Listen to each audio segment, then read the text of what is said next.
Hi there, and welcome back. This is the fourth video in a 6-part series on modeling for clarity, a workshop from the Understanding Group. I'm Joe Elmendorf. Up to now, we've been talking about modeling that you do for yourself as a personal process tool to help you make sense of complexity that you don't yet understand. But making sense of something for yourself is only half of the value of models. The other part has to do with taking something that you started to make sense of and sharing that with others. All of the benefits that we get from modeling for ourselves can be shared with others. Additionally, there are some extra benefits that we get from sharing models that you can't get when you keep a model to yourself. We're not going to repeat all of the benefits of modeling that I covered in the first video. I'll just talk about the ones that get unlocked, if you will, when you share a model with others. A benefit of sharing a model with others is that it can expose misunderstandings. In a previous video, I told a story about a past client that took for granted that everyone at the company knew what the word merchant meant. They didn't have visual models of their technology and information systems.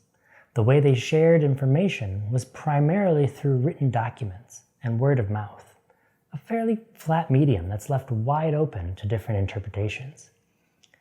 A lack of a model showing what merchant meant allowed for misunderstanding to spread unchecked. I have no doubt that each person watching this video has found themselves in a situation either at work or in school where you've understood a concept or process in a different and or better way than others. And likely you've thought, if only I could get others in my work or school group to understand this project or this assignment, life in general would be just so much better. This highlights another benefit of sharing a model. Models allow us to express what we mean and share our understanding of complexity with others in a way that's much easier to convey than by just using words alone, no matter whether they're written or spoken words.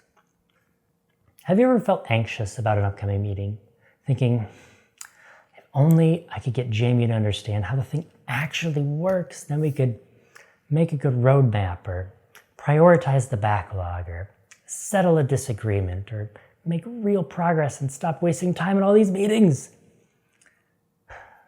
Modeling can help with that because modeling is a medium that allows people to communicate in more than just words, to create a shared understanding instead of those meetings where there are multiple people talking at each other, spending all their energy trying to get their ideas expressed and recognized, leaving no room for listening or understanding others. Am I the only one that's been in those kinds of meetings? Or do you know what I'm talking about? Maybe the intent for a model in this make-believe scenario becomes explain to an outsider how the thing works. Okay, so we got a model that we want to share. What now? Well, next we'd need to sit down with Jamie and see if the model is able to do what we made it to do. So you go and you use this model to talk to Jamie, and it goes really well. Lots of nods. They remain engaged, and then something happens that you weren't expecting. Jamie says, "What about the thingamabobs?" And with a puzzled look on your face, you reply, "The thingamabobs?" What if then Jamie proceeds to tell you about a part of the system that you didn't even know existed? Wouldn't that be awesome? Models are tools for play and working together. It's not really about showing Jamie how things work. A shared model is really about sharing your understanding, knowing that it's probably incomplete, and inviting exploratory discussion. Like we talked about in the first video, clear models beg to be fulfilled. When we're modeling for our own understanding, we're starting from little or nothing and working within our own limited viewpoint to make a foundation, which will almost certainly be wrong, one way or another, because of that limited viewpoint. Similar to how we constrain the aspects of our models to make our models clearer and easier to deal with, modeling for and by ourselves allows us to not have to worry about considering the social dynamics and on-the-fly development of this shared understanding. It's cognitively easier to model by yourself than it is with other people. But modeling by yourself is almost never going to be as accurate. When we're modeling for our own understanding, we're having conversations with ourselves through the act of modeling, as Nick Susanis illustrates in Unflattening, his book about visual communication. When I get into a groove of modeling, it can sound like I'm having a conversation, going back and forth, struggling with concepts and meaning, except I'm the only one there. When we invite others to model with us and have conversations about our models, we're exposing our models to additional ideas and inputs. The introduction of social dynamics increases the cognitive and emotional load of modeling. But the cost is well worth it for the benefit that the expanded perspective brings to the model. By tuning and being explicit about our model program, we're mitigating a variety of divergent and off-topic inputs from others. The model program is a tool that quickly gets people on the same page about what's expected for this conversation and what's in play. In addition to providing an expanded and diverse perspective, when we model with others, the ideas and concepts that we're communicating and discussing through a model become empowered by those people. We're putting the weight of other people and our collective perspectives and understandings behind those ideas so that things can actually happen. Modeling with others is where things kick into high gear, and really great things can happen. When things go well, it becomes our model to everyone you are collaborating with. I had this client once, and we needed to make sense of their mess of language, like many clients, and so we started making a model to understand the parts and how they related. And it looked like a tangled mess of spaghetti. But we took our best guess based on what we could infer from their website and made this initial picture. We worked on it first as a team of TUG consultants, and then once we weren't able to meaningfully make any more changes, we introduced it to a few people on the client's project team. Subject matter experts who were wrestling with many of the same problems for other parts of their work. Together, we worked out the details and we tweaked the relationships to get at what was true. That mess of spaghetti document wasn't a pretty model, and it would have been really hard to understand by someone who wasn't as close to the details and creation of it as we were.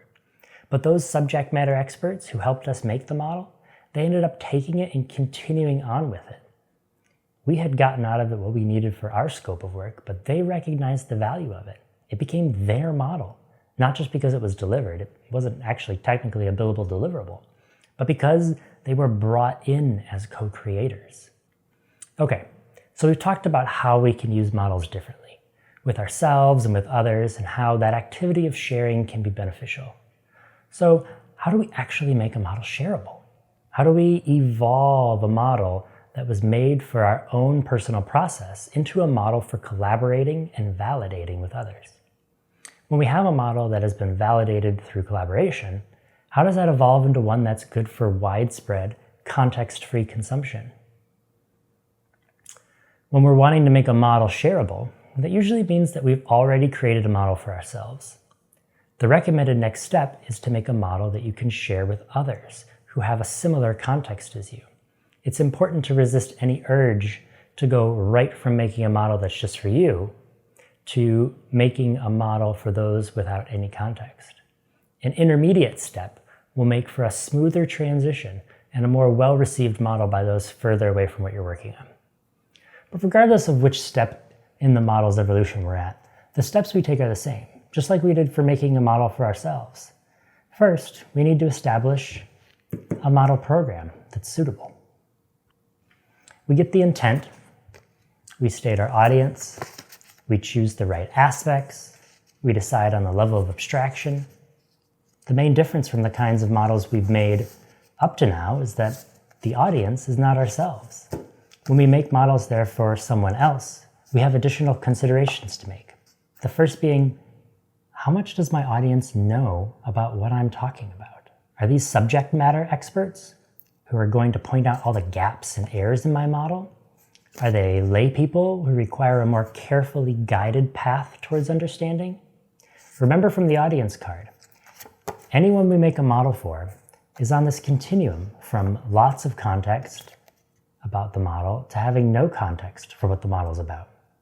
For example, if we were to pick 3 points on this continuum of context, imagine 3 representative points along it that help you frame what we're talking about. You can imagine the first being yourself. You have lots of context for this model. You might have the most context one could possibly have for a model that you're making. But a model that you're making for yourself, you probably don't want getting out of your reach. You might want to keep it in your notebook or on a laptop, something that you have in your possession all the time. We can make models for use with people we are working with, like colleagues or teammates. You could imagine a model made for those people might wind up being on a whiteboard in your office or cubicle.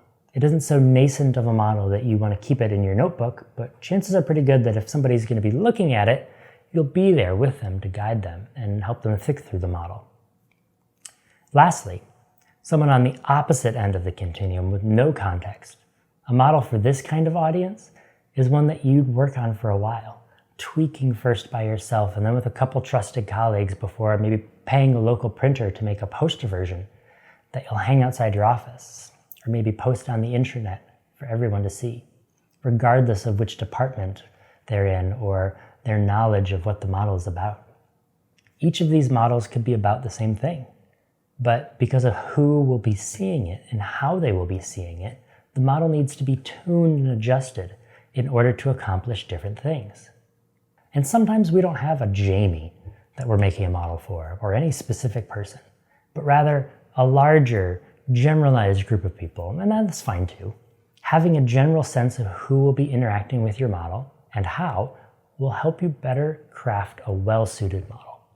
By thinking about who this model needs to reach, we can better attend to anticipated gaps in an audience's understanding that the model will need to close, or what kinds of conversations might need to happen.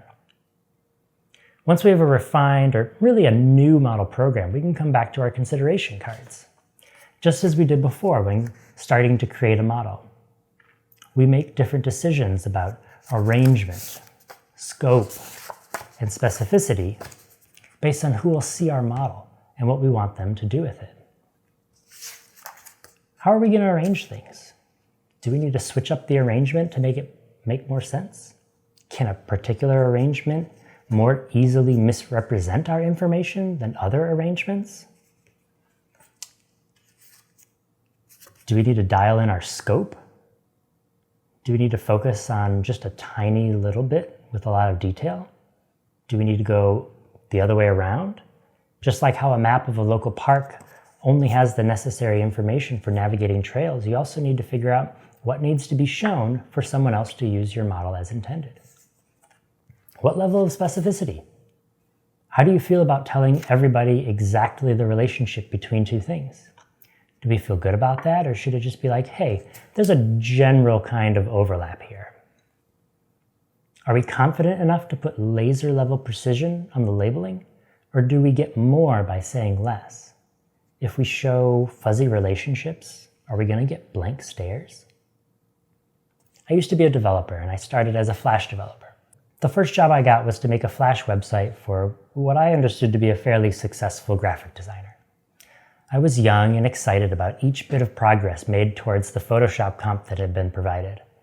I will forever remember the mismatch of my excitement at the progress being made with this graphic designer's disappointment and bewilderment of why he was being shown something that wasn't complete. Not all audiences want to see how things progress into their final form. Some people have no tolerance for the conceptual and only want the concrete. There's always a risk when you show someone a model. There's a risk of them not understanding what you understand. There's a risk that they will misunderstand it without you even knowing. There's a risk that they will use the model in a way it's not meant to be used. There's a risk that they will understand it, but won't like the truth they're being confronted with. There's a risk that what you've made will be so illuminating and groundbreaking that everything needs to stop until everyone sees the model. There's a risk that your model won't be seen as something to play with, but rather a source of steadfast truth. And oh yeah, there's a risk that what you've modeled will just be wrong. But risks are good, and they're worth taking. I recommend finding someone who can be your safe person to run models and ideas past. If they are close to your work and context, that's awesome. But if not, it can be anyone you trust. If you don't have someone in mind, I invite you to try to find that person through this workshop or in the collective Understanding IA Slack community. Because we all need encouragement, and every once in a while, a reality check. In the next video, we'll learn about how to embody that much missing piece of the puzzle, context, into our models. For now, I'm going to leave you with a quote by Molly Steenson from her book Architectural Intelligence. Choosing a different structure or mode of organization changes the meaning and thus changes the form. The architecture of information changes the meaning of the information, just as changing the structure of the building would change its form.